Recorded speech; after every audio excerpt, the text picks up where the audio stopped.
Hola chicos, ¿cómo están? Espero que bien. En este video vamos a hacer una corrección de las actividades y a hablar un poco sobre El Matadero, que es un texto no tan sencillo y está bueno poder que ustedes puedan escuchar lo que tengo para decir, más allá de la lectura y de lo que yo pueda escribirles, mandarles por escrito, ¿sí? Eh, Nosotros comenzamos con la presentación en clase y yo después les dejé este trabajito como para eh, practicar un poco lo que es comprensión de textos, búsqueda de palabras, elaboración, escritura y ver cómo se manejan con eso. Leyeron ustedes a la distancia El conejo y el león y El eclipse de Augusto Monterroso. Con respecto al primer texto, comenzamos con la pregunta ¿por qué psicoanalista, conejo y león se hayan escritos con mayúscula? Eh, bueno, quería ver si reconocían un poco la cuestión de los sustantivos propios, de lo que es los personajes con sus respectivos nombres. En este caso, en la fábula, lo que hace el autor, en lugar de ponerles un nombre a estos animales, o de mencionarlos en minúscula, utiliza el nombre que ya tienen como el nombre del personaje. Es decir, el conejo se llama conejo, el león se llama león y el psicoanalista psicoanalista. Y cada uno tiene una participación protagónica en el texto. La segunda pregunta es sobre qué opinaban sobre la actitud de cada uno de los animales. Esta es una pregunta personal, pero obviamente lo que se puede distinguir es que el león apela a la fuerza física, a la agresividad si se quiere, mientras que el conejo es más reflexivo, más calmo, intenta pensar detenidamente lo que está ocurriendo y actuar en consecuencia. Me parece que ahí se puede divisar un lindo mensaje, que es el del intercambio de palabras, el de la comunicación. Ganar una discusión por superioridad física no deja ningún tipo de enseñanza. En cambio, poder presentar argumentos, poder escuchar la opinión del otro, poder presentar un contraargumento, eh, significa que hay un aprendizaje, ya sea de mi parte, de parte del interlocutor o de ambos. Pero ahí se le presta verdadera atención al problema que se pueda estar charlando o al tema del cual se pueda estar conversando, y se buscan respuestas, se buscan idas y vueltas en la palabra y no imponerse mediante la fuerza, que es lo que buscaba el león. ¿Cómo puede ser relacionada esta fábula con acontecimientos de la vida actual? Bueno, justamente con lo que yo decía, siempre apelar ya que estamos viendo lengua y literatura, siempre apelar a la conversación, a la charla. Para algo existe la palabra, para algo la hemos traído al mundo y es para poder comunicarnos de la mejor manera. Y la comunicación tienen que ser puentes para poder conectarnos con los demás. Y bueno, de última, cuando la charla se termina y no se puede coincidir de ninguna forma, siempre uno puede pegar la vuelta o terminar en buenas condiciones y no tener que pasar a la violencia física. Eso es fundamental. Con respecto al segundo texto, tenían que buscar los significados de Fray, topográfica, impasible y redentora. Fray es un tipo de sacerdote, ¿sí? Topográfica significa que corresponde al estudio de los terrenos, de la dimensión de los terrenos, de la elevación de los terrenos. Impasible es que no se altera, que permanece sereno, como por ejemplo en el caso de los indígenas, que frente al engaño y a la advertencia del fray permanecen impasibles, es decir, no se inquietan. Y redentora significa que logra sanar una situación negativa o mala con una positiva. Es decir, cuando yo cometo un acto, un error, soy culpable de algún acto, mediante la redención puedo sanarlo de alguna forma. Hago algo que anula eso que hice. De alguna forma me despojo de la culpa, la logro superar. Bien, ¿en qué aprieto se encuentra el sacerdote? ¿Cómo decía resolverlo? Bueno, vemos que es cautivo de los indígenas, y la forma en la que él decide resolver este conflicto es mediante el engaño, ¿no? Piensa que sabe más que ellos, considera que al ser indígenas, al pertenecer a esa cultura, no tienen el conocimiento que tiene él, e intenta utilizar ese conocimiento para engañarlos, para mostrar cierto poder. Termina con que los indígenas estaban bien al tanto del conocimiento que él les planteaba, y por lo tanto lo sacrifican de igual forma. La enseñanza acá es no despreciar la cultura ajena, no despreciar al otro, no pensar que por mi origen cultural, social o por lo que fuera yo voy a saber más que el otro, porque el otro puede aprender de mí, pero yo también puedo aprender del otro. Y las culturas, muchas veces, las distintas culturas tienen distintas formas de llegar al conocimiento, pero de alguna manera llegan, así que es importante tenerlo en cuenta, tener en cuenta esa línea de enseñanza que deja el texto. En el próximo punto había que buscar 5 palabras que sirvan como descriptivas. Por ejemplo, la palabra enormes describe a garras. Lo tenemos acá, lo voy a señalar. Acá mi intención era jugar un poquito con las clases de palabras. Ustedes saben que podemos encontrar palabras como sustantivos, como adjetivos, como verbos, según lo que estas palabras nos aporten en una oración o en un texto en particular.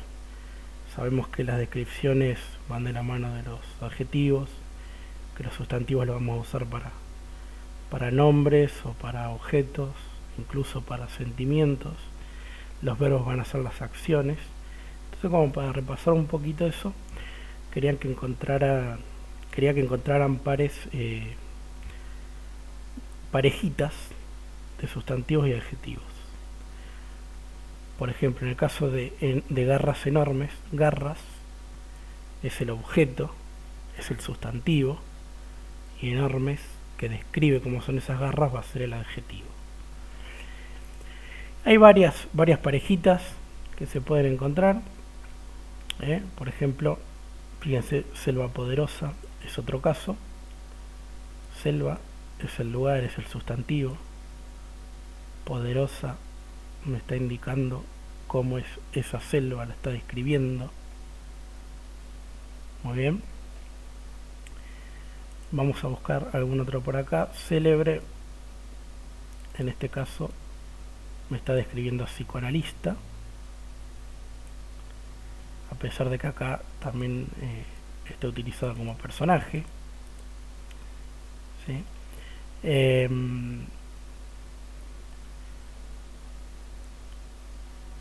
tenemos alguno que otro por acá.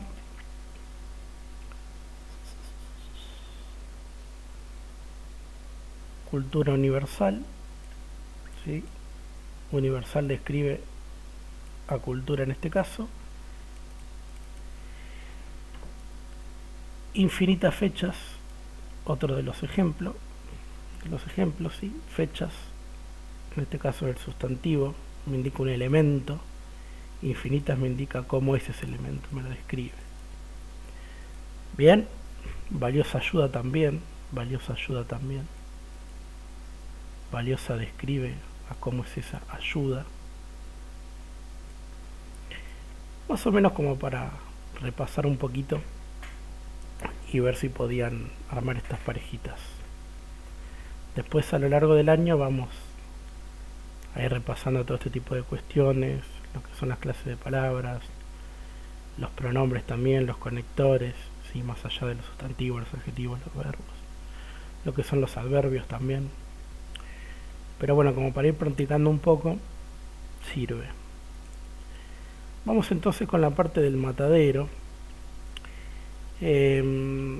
Bueno, acá voy a aclarar una cosa. La idea que teníamos con los otros profes de tercero era trabajar una serie de textos literarios argentinos a través de distintas épocas de lo que es el país, de lo que es la organización nacional. Es decir, ir atravesando los años con distintos textos que son muy representativos de la patria argentina y de hechos fundamentales que han ocurrido en nuestra historia, como por ejemplo el Martín Fierro. Entonces decidimos arrancar por el matadero. El matadero voy a dar algunas características de este escrito. Fíjense que arrancamos a mediados de 1800 más o menos.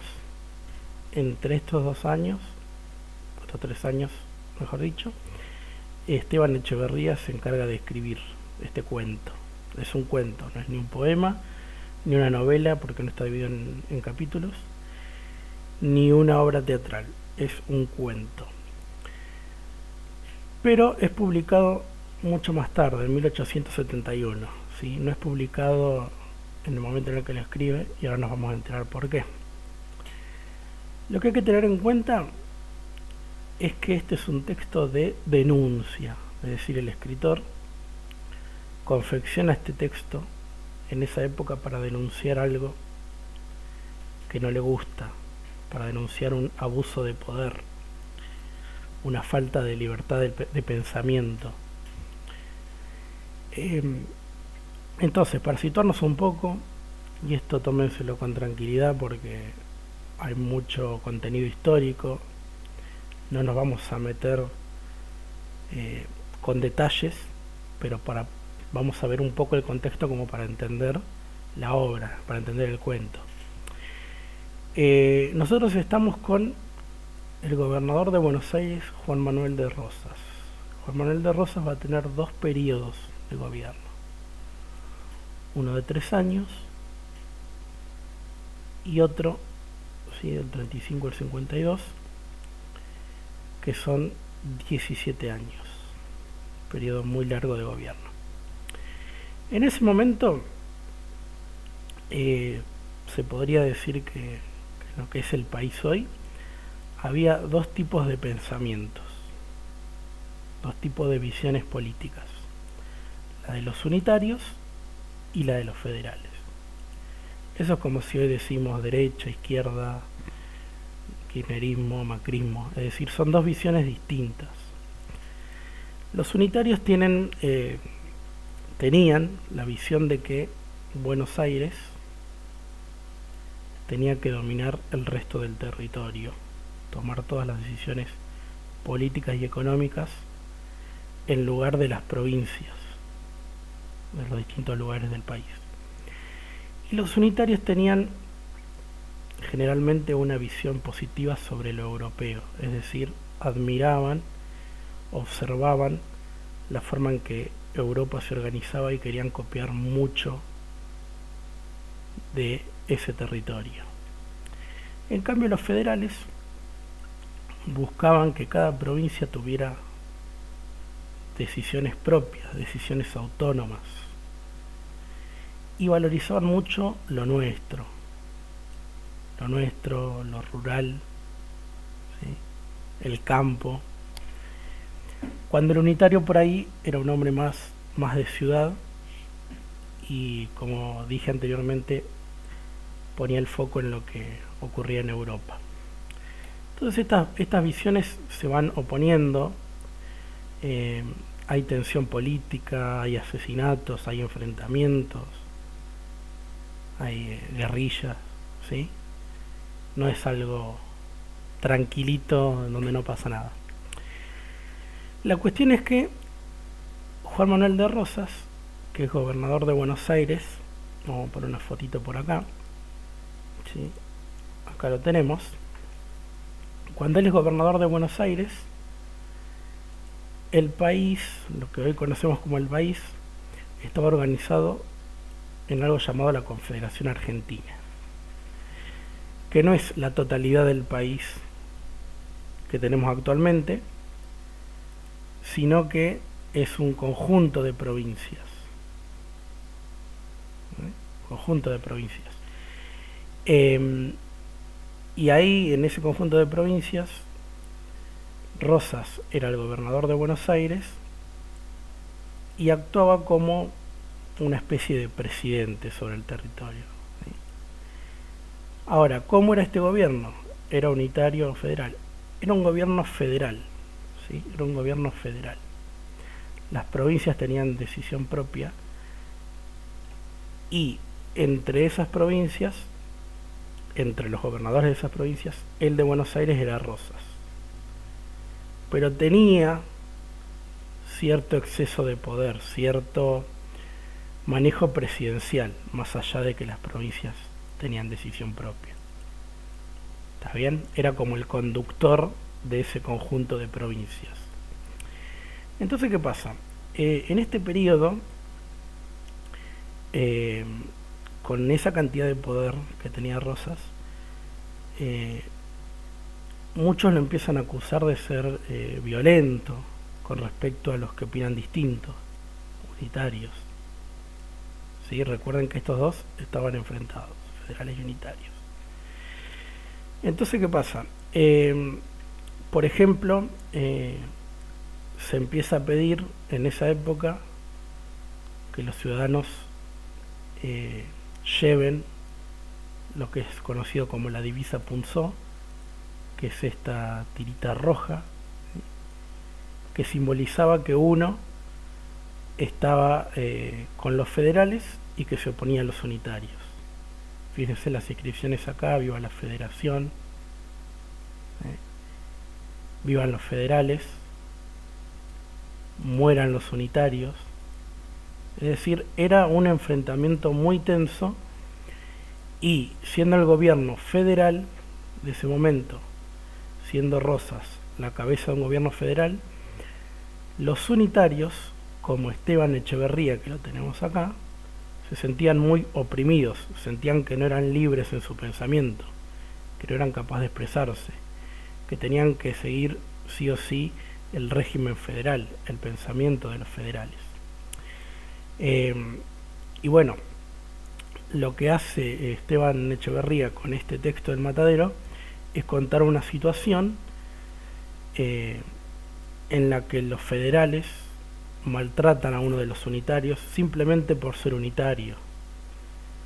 Lo terminan atando, lo terminan torturando, golpeando, ¿sí? Si ustedes leen el cuento van a encontrar esa sección. Ahora vamos a ir un poco con algunas de las palabras que tenían que buscar. Unitarios, federales y Rosas, bueno, ya está cubierto. Y Cuaresma, porque este texto ocurre en época de Cuaresma. Que la Cuaresma son aproximadamente 40 días,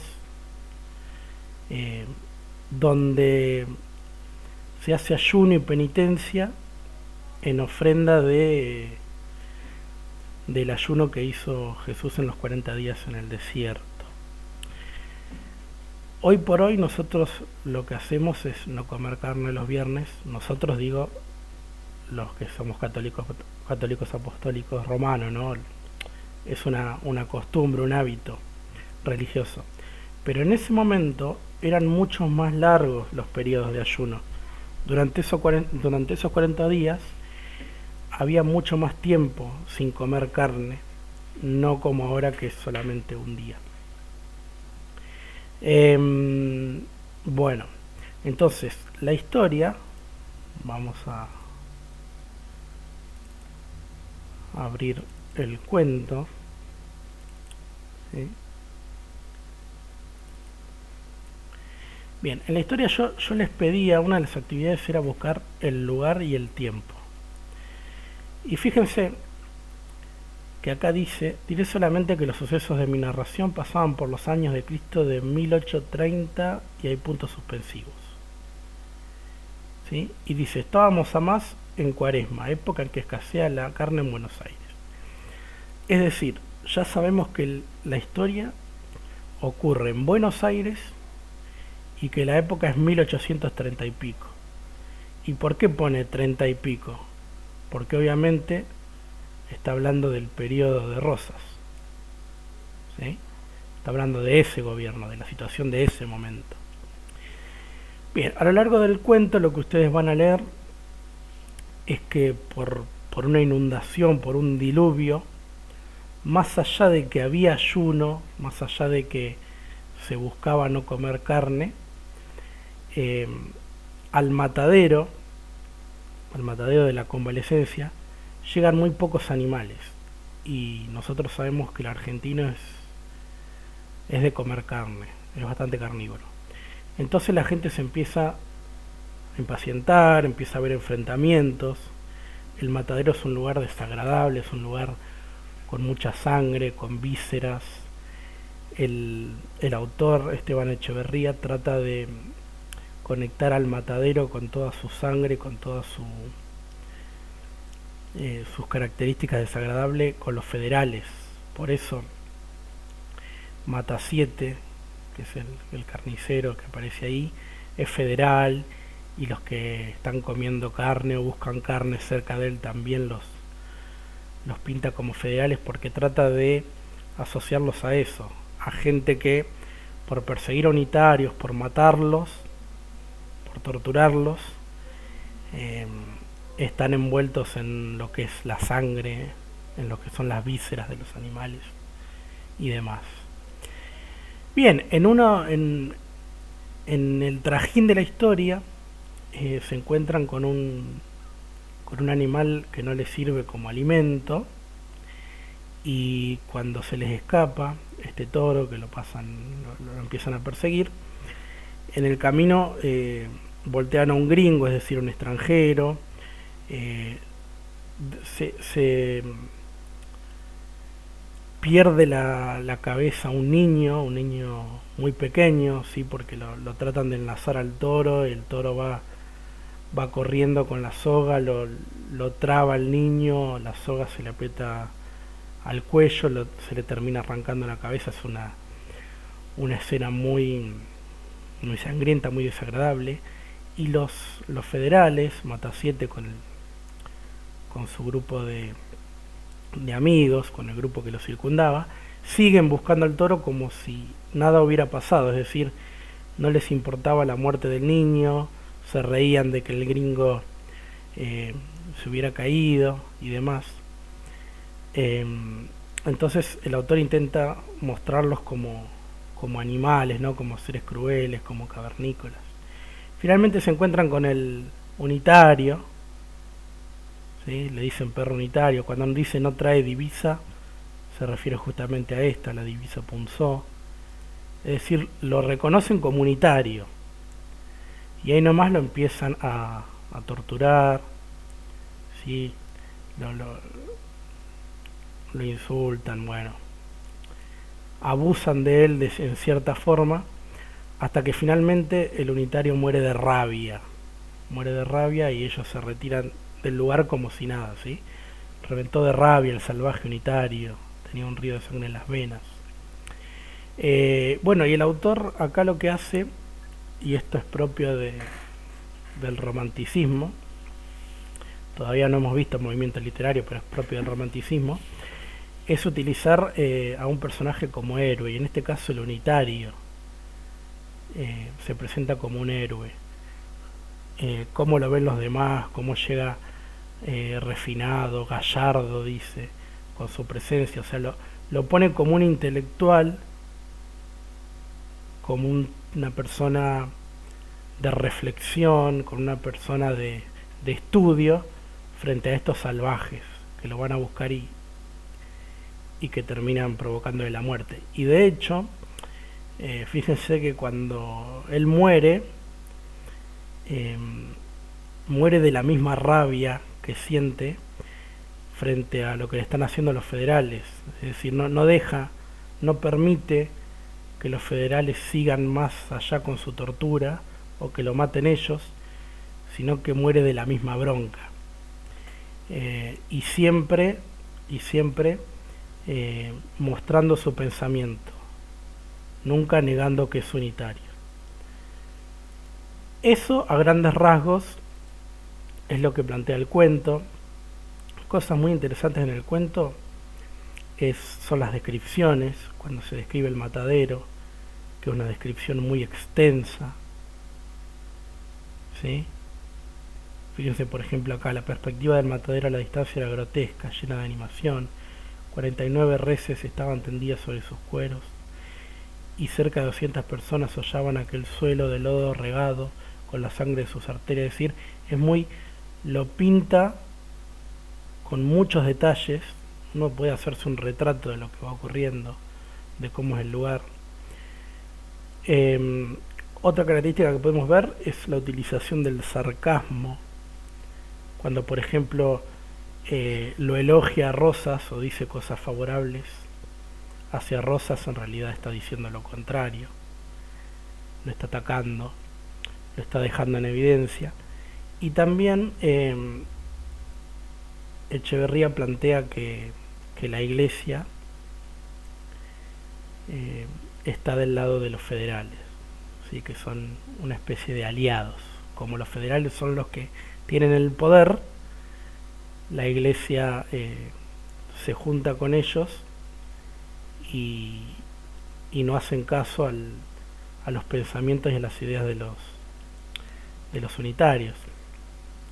De hecho, se le echa la culpa a los unitarios, ¿sí? Del diluvio, los salvajes unitarios. A grandes rasgos, el cuento trata de esta situación que vivió el país. Hay que tener algo en cuenta. Esta historia no es real, ¿sí? La historia de Mata 7, del unitario, no es real, ¿sí? Es una historia inventada, pero basada en un tiempo y en un lugar real, es decir, basada o ubicada en Buenos Aires, ubicada en el 1830 y pico. Aparece Rosas, que sí existió, que sí gobernó. Aparecen los federales, que los federales existieron, los unitarios, que los unitarios existieron. Es decir, toma todos esos elementos reales y crea una historia. ¿Cuál es el motivo de esa historia? Justamente hacer una denuncia. Que la gente que lea el cuento pueda decir, hay un trato injusto frente a los unitarios, los federales son salvajes, son agresivos, ¿sí? Después uno podrá estar de acuerdo o no, porque después, repito, no nos vamos a adentrar demasiado en detalles históricos, pero hay muchas opiniones sobre Rosas. Hay opiniones a favor, hay gente que piensa que fue muy buen gobernante, que los que estaban equivocados de alguna forma en su pensamiento eran los unitarios. Hay gente que no, que piensa que fue un tirano, que fue totalmente agresivo, que los unitarios no eran libres de expresarse. Entonces hay opiniones a favor y en contra. En este caso estamos leyendo el cuento de Echeverría, que por ser unitario está en contra del gobierno de Rosas, ¿sí? Pero es uno de un texto y una opinión. Después hay distintas. Bueno, con esto terminamos la corrección de las actividades. Vayan enviándome los trabajos, los que no lo hicieron. Aprovechen este video para corregir alguna cosita que por ahí puedan llegar a tener mal o que puedan mejorar. Yo voy a ir anotando los que me van enviando los trabajos. Por favor, tomen mucha responsabilidad con esto. Sé que es una situación extraña. Yo voy a tratar de no bombardearlos con un montón de cosas. Voy a tratar de que podamos llevar un ritmo tranquilo, pero de avance con la materia, de ir explicando mediante videos, mediante consultas que ustedes me hagan, la lectura, lo que venga a continuación.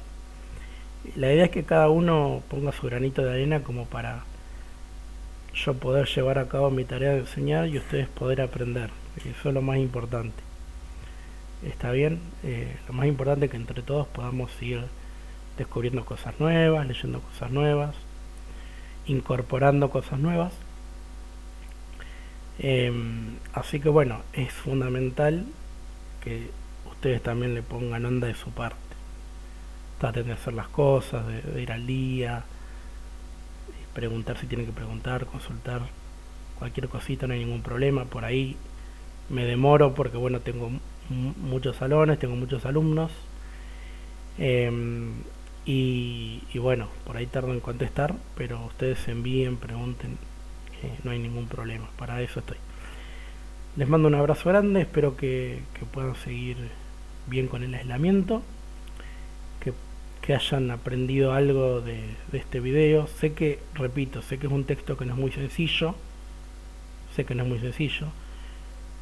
pero espero que mi aclaración, mi explicación de la historia, de lo que ocurrió en ese momento, les sirva como para comprenderlo mejor. ¿Está bien? Nos vemos en la próxima, chicos. Chao, chao.